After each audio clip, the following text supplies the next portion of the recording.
Welcome to the Business Spotlight. I'm joined today by Aaron Mauldin. He is with Katalyst Training Group. Aaron, I want to say thank you for taking the time. I'm excited to learn more about you and your business and your journey in business.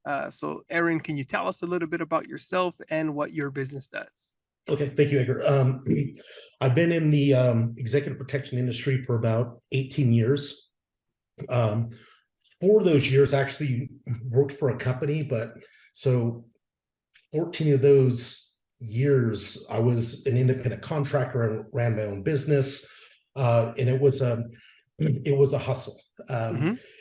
And what I seen in the industry, there was a big void in the training side of the house that uh, the training that was out there was just regurgitated. People had a curriculum, they're just reciting it, it's usually from the Secret Service, State Department. Right. But in the corporate sector, touring, high net worth individuals, celebrity, it's a whole different type of game. So Mm-hmm. I've always been passionate about training. I was a training junkie to the point where I would just attend classes just to see how the materials presented, how they Right. ran training to just kind of better what I can create more value for my clientele.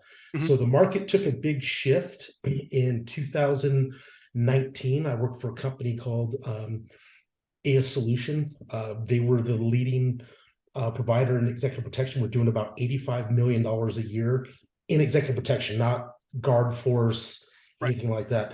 So we had I came in on the training department, but they got sold out and bought out. So all of a sudden there was next thing you know, I moved on to start my company back up again to fill Yeah. that void that the new purchaser wasn't really wanting to handle, I guess. Right. Yeah. Yeah. And Aaron, what do you feel is most misunderstood about your industry? Executive protection is not all Mm-hmm. sunglasses and earpieces and guns, Right. So a lot of schools will go like, yeah, we have to have hard skills. We have to know how to shoot and do combatives and understand use of force and the driving skill set and how to do protective operations. But a lot of schools harp on that so hard that when individuals try to transition into the Fortune 100 company that is ran by a 39-year-old liberal billionaire in the Bay Area, the Super A type doesn't really mesh in. So we were starting to focus on like, hey, how do we function in a corporate environment? How do we function with the family without coming off like a robot? Right. And so that's the big misconception. It's not all earpieces and sunglasses. Yeah, yeah. I mean, at the end of the day, we're all human, right? And it's knowing how do you relate to them and being able to provide the service that you're providing for them. Yeah, and as that individual agent working for Hmm. a company or working for yourself, you are your own business because Right. you go to work every day by yourself and step in front of that family, step into that corporate office, and in a sense, you're running your own little program. So regardless if you work for a company, you still got to understand business because Hmm. it's understanding what the mission of the corporation is, what your goals are, what compliance, liability, the client schedule, their vision. I mean, there's a multitude of things, especially when you're dealing with CEOs, and yeah, you're just represent the company and your client's brand as well. Yeah, yeah. What are you most excited about, Aaron, coming into 2023? Well, there's I think a big shift in my industry. Hmm. So for me, when people say they're, hey, I'm an entrepreneur, right? For me, my definition as an entrepreneur is finding a void in the industry and capitalizing on it. Right. So for me, I've found that void. Now I just got to get the momentum Hmm. to get things going. I've already started. I just got back from Florida, Texas, working on a bunch of big things. So uh, you know, I mean, the market's a little rough right now, especially with the banking system. And then, primary majority of my clients were big tech and they all got big hits. I mean, they laid off, I think it was like 11,000 people in the Bay Right. Area. So now it's a challenging component to redefine my niche and corner the market just to get, where I want to be business wise. Yeah, yeah. And knowing that, look, we're here in Vegas, right? And there's a lot of different avenues in Vegas. Like there's a lot of opportunity here, especially with professional sports teams coming, right? And how do you keep them staying out of the bad publicity is another area for opportunity, right? The brand, yes. So part of the business spotlight, Aaron, it's to educate and inspire people who are thinking about pursuing entrepreneurship, right? So with that being said, what inspired you to start your business?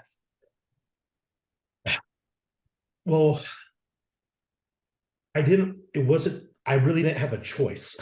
So when I got out of the Marine Corps, and I came to Las Vegas, um, I ended up becoming a limo driver. Mm, And back then, being a limo driver was like being a stripper. I had to go in and pay $450 to take the car out at night. mm, So I kind of jumped in feet first. But I mhm, mean, the biggest thing right now is flexibility.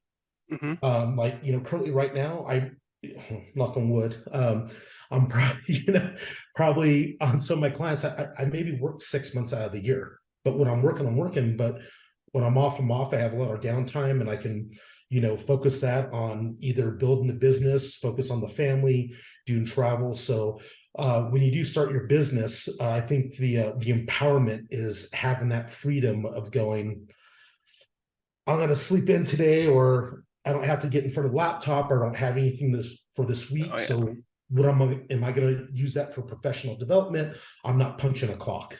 right, right. How do you stay inspired knowing that, hey, I don't have to punch a clock?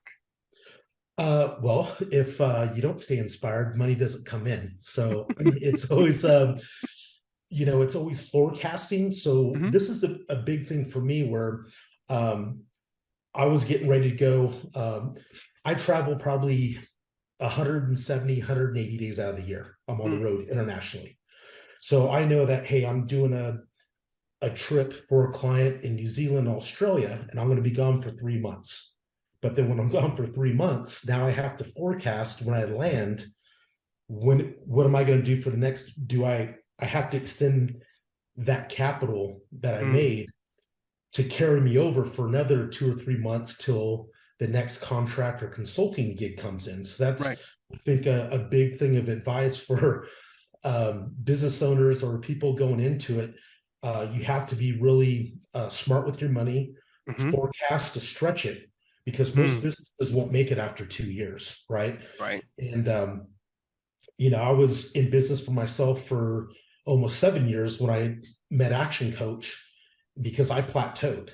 Mm, So I had to bring you guys in to like figure out how do I keep climbing, because I could barely read and write. So I always advocate for people's like, if you get consultants, make sure they're smarter than you.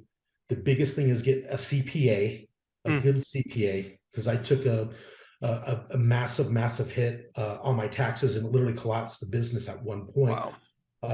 because I didn't know, right? You don't know what you don't know. Mm, So, but the key thing is just I always tell people, just swinging the bat, waking up, seeing what I can do, and forecast what I'm doing, business wise, because it's not like, a lot of companies where, hey, on the 1st and 15th you're getting paid every month, hmm. right? Hmm. Being a business owner, you're going to get a big chunk in, and you just don't want to be like, oh, I got all this money, I'm going to spend it, and then now you don't have nothing for 2 months. So, Right, right. And you shared a lot of information right there and that's so cold information, man. That's business owners don't know what they don't know, right? And that's part of us as coaches, right? Is we have to be able to keep them motivated and start with the angle in mind, right? Like, why are we in business? Why did you get in business? And then what you talked about is having a good CPA, because if you're not good with money, hire someone who is, right?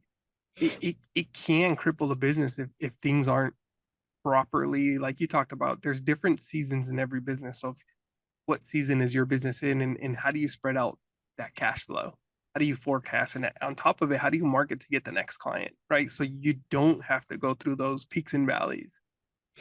So good on you. You know, you said you hired action coach a few years back, and I'm glad that, you know, you considered in looking at, hey, how do I push myself past that next level?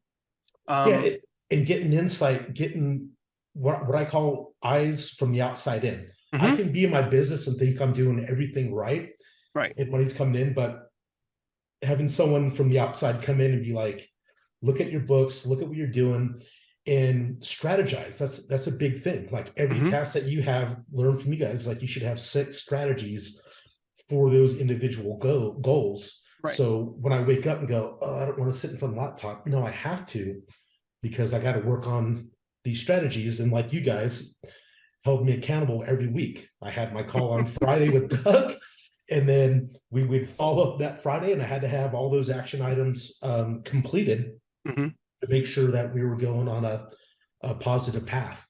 yeah. Yeah, yeah. It's always the accountability piece is interesting, right? You mentioned you're in the Marine Corps. So first and foremost, thank you for your service and Semper Fi. I did my time right after 9/11. Okay. So I understand the accountability piece, right? And when you're in entrepreneurship or when you become a business owner in the military, you always have somebody holding you accountable, right? Unless you're running the battalion or you're running Yeah. the division, right? But that's what keeps us focused is we always had somebody keeping us accountable. And you think about that in business, most people get into business because they don't want to be held accountable. But then if you really, really dive deep, you're accountable to your team, you're accountable to the people you employ, you're accountable to your business, you're accountable to your family. Yeah. But it go ahead. And yeah, so and that's another thing too, is that at one point I had 9 employees, right? Mm-hmm. But they call it the contractor syndrome, where money was coming and going out, but nothing was being accounted for. And I was, operating at 60,000 feet with all these crazy ideas, doing stuff, and like no one on the ground knew what I was doing, or to hold me accountable. So Right. I'd come in and be like, hey, we got this going. They're like, where did this come from? Like, no one knew about it. And now they're like, you just spent all this money on this project. And we have, so that's one of those things. As you grow as a business, I think communication with your employees is key. And Mm, when I mean that, like, weekly meetings, mm, what are we doing this week? What are our tasks? What do we want to accomplish? And then let's follow up on Friday, and then rinse and repeat on Monday. mm-hmm. I love that. I love that. I think that's good for culture, right? Is having that open communication, letting everybody's voice be heard. Here's what we got going on. What do you guys think? Getting some feedback. Because if you think about it, right, like the extremely successful companies, they have a lot of innovation. And how do they do that is by allowing the risk taking and listening to what the employees are saying or surrounding themselves with smarter people, right? No, 100%. Like the tech industry, when they, there's a saying that, if you look at, um, the social media companies, right? Mhm. They're hiring people that can probably be curing cancer right now, but they're being tasked to figure out algorithms for how to someone to push a like button or a buy button, Mhm.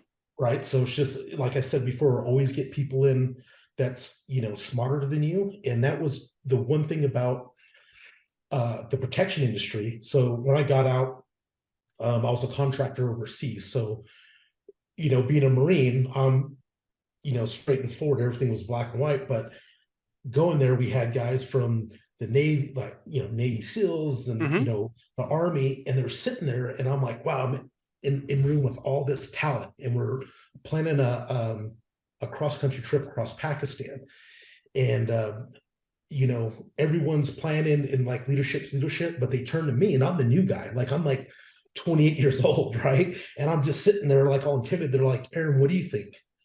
I go, what do you mean? What do I think? He goes, no, everyone needs to give input on this. And that was an eye opener, because in the Marine Corps, it's you're giving your orders and you listen. That's what I was there for. But to have that open dialogue to get different perspective on things was a huge eye opener. And I see that in the tech industry. Mm. That's why they don't have offices, they don't have cubicles. Everyone has, it's just open desks. when they have meetings or in whiteboard rooms, and everyone has a voice. Mm-hmm. Yeah, that's important for culture, right? One final question before we wrap up today's business Uh-huh. spotlight. What advice would you give 20-year-old Aaron who is just getting into business? Well, once again, it would be taxes and the CPA. I can't harp on that enough. Um, and then I wouldn't say know when to quit. My company at one point was evaluated at, you know, certain millions of dollars. So know what your goal is in business, meaning that if you can cash out at $3 million on a 4% interest, you're making $120,000 a year. You got $3 Mm-hmm. million in the bank, and that gives you the freedom and leverage to do whatever you want. Mm-hmm. But just, everyone is passionate, wants to grow their company, but having the CPA, having them do their books, having your company evaluated every month to see what you're worth, what your value is, if you want to sell and move on to something else, Mm. and you don't get a $142,000 tax fine that you have to pay $2,500 a month for 4 years to recover. Yeah, yeah. Succession planning, right? That's knowing the exit strategy and what's the next step. I think that's very important information. Yes. Aaron, as we wrap up today, what's the best way for people to connect with you, get a hold of you, Uh, if they're looking for your services? yeah, LinkedIn, 100%. It's one of the last unfiltered platforms on social media. You can PM me. My email's there. I have a lot of information. I think I have like 40 articles, a bunch of videos, or you can just go to catalysttraininggroup.com, and I provide a variety of services from the security to protection industry. Yep. Is there one question that I did not ask that you wish I did ask? Well, that's a tough one, man. You put me on. That's a hard put on the spot. Well, I would say, additional value of Action Coach. Mm-hmm. It is. I mean, if the company, you know, um, it's value. If we're in business, we want to provide value. So it would. Sorry, I'm rambling on here, but it'd No, be you're good. what value. Um, what value does your company provide to the industry, and Mm-hmm. then vice versa. Because when you come in to coach, what do you got to do? You got to provide value Mm-hmm. to your consumer, and I think that's one thing that people leave out. Sorry. Yeah. Yeah. No, I think with us, it's we're very result driven, right? And it's getting you the results that you're looking for and holding you accountable to the goals that you want to do. So, Yes. Aaron, we appreciate you being on this episode of the Business Spotlight, and I look forward to connecting with you. Likewise. Thank you.